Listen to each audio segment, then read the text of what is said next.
Where have these small cars gone to?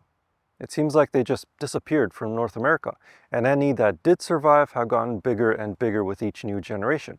Case in point, this new 2025 Nissan Kicks. It is much bigger than a previous generation, which you can still buy alongside this one. So does its bigger size make it better than the last one? Let's go for a drive and find out.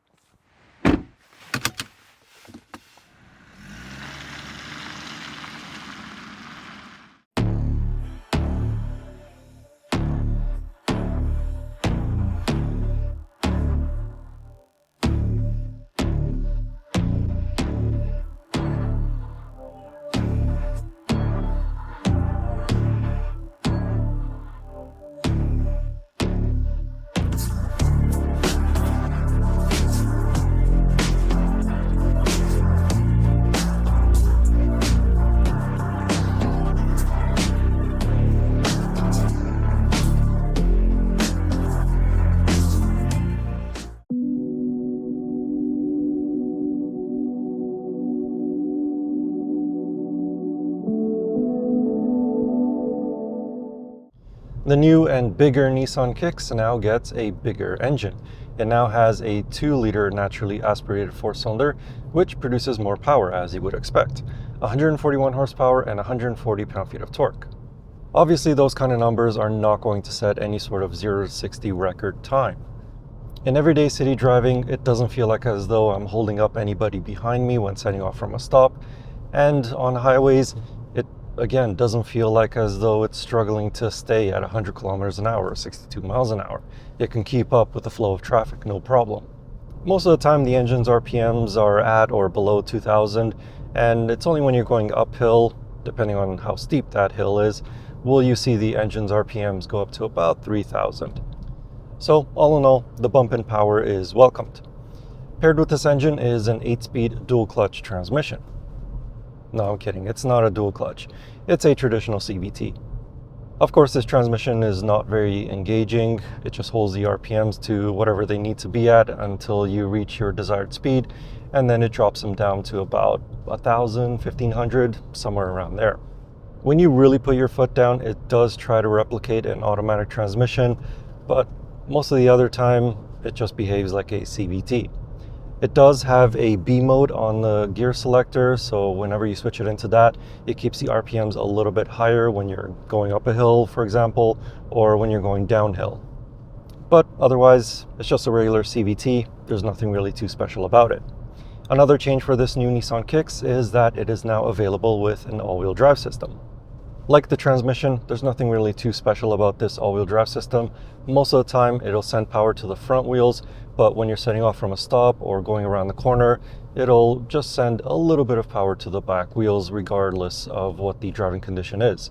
Of course, when it does detect more slip in the front wheels, then it will send a bit more power to the back wheels.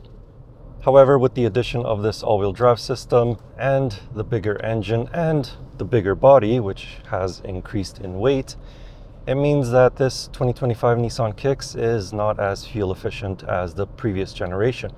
In a city, it's rated for 8.4 liters per 100 kilometers. On a highway, it's much better at 6.9 liters per 100 kilometers. On a couple of trips that I did that involved mostly highway driving, I noticed that the average fuel consumption dropped to as low as 6 liters per 100 kilometers. However, I've been driving this Nissan Kicks mostly in a city environment, so that's why my average fuel consumption for the week is at 8.2 liters per 100 kilometers.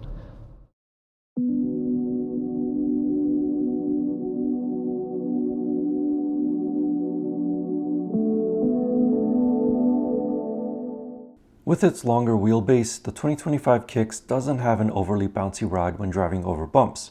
However, the 19-inch wheels on this demo vehicle and low-profile tires do translate the shunts of hitting a pothole into the cabin and into the seats. Thankfully, the seats provide some cushion against the bumps with just the right amount of padding and support.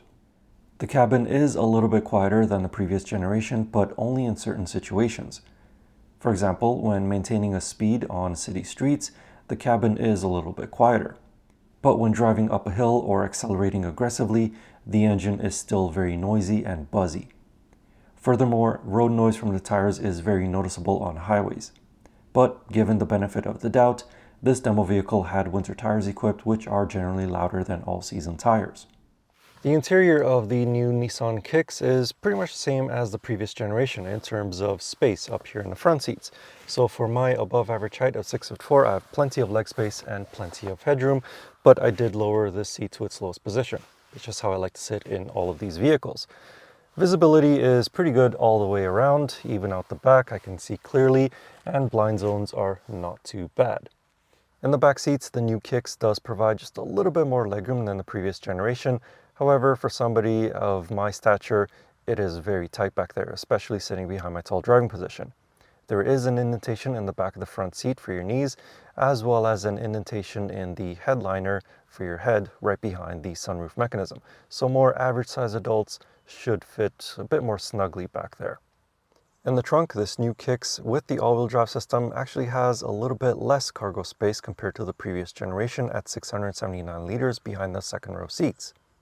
But once you fold down the rear seats 60/40, cargo capacity increases to 1,419 liters, which is more than the previous generation.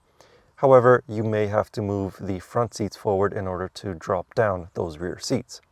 Underneath the floor, you will find quite a few little storage bins, but you will not find a spare tire. Instead, it has a tire repair kit. And one more thing to note, you really need to slam the tailgate in order to properly close it, because if you don't and you start driving away, you will get a message on your dashboard saying that the tailgate is open. So then of course you have to stop, get out of the car, and then slam it down to make sure that it's properly closed. Back in the front seats, the Kicks of course has an updated design. It also has the dual screen layout, which is very common in vehicles these days. It's just something that auto manufacturers do now in order to save on costs. You do get climate controls right underneath the air vents, but unfortunately they are not individual buttons. They are capacitive touch buttons, which I still find a little bit distracting to use while driving. I much prefer the tactile feel of physical buttons, like the 4 buttons and rotary knob that are directly below the infotainment touchscreen. The materials in this SR Premium trim are actually not that bad. There's a carbon fiber-esque looking fabric right on the center portion of the dashboard, which is soft to the touch. There's also soft leather along with red and black stitching across the dashboard and the upper portions of the door panels, and more of this carbon fiber-esque trim on the armrest of the door panel. Unfortunately, there's very little padding on the armrest on the door panels compared to the center console armrest. You'll also find more soft padding and leather on the center console, but the very bottom portion of it is hard plastic, which is totally fine for a car like this. Unfortunately, there is some gloss black plastic on the dashboard as well as the top portion of the steering wheel, so fingerprints, smudges, dust, scratches, all of those are going to be easily visible if you don't take care of this material. But all in all, the interior of the new Nissan Kicks is a very nice place to be in. Again, very spacious, and the materials are good quality, so I don't mind sitting here for long periods during rush hour traffic.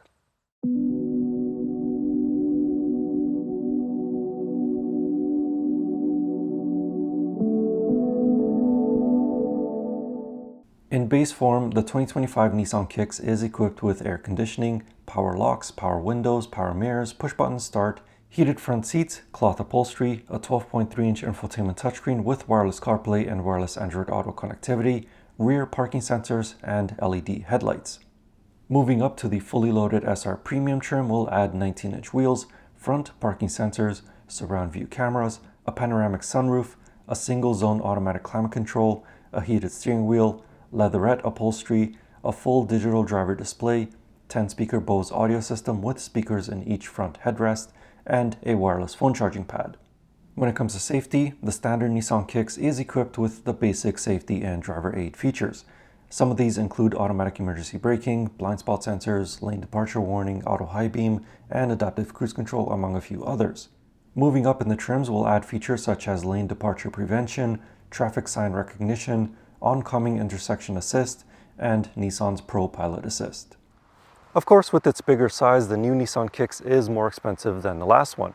It now starts at just over $27,000 Canadian, and a fully loaded SR Premium trim will set you back about $35,000 Canadian.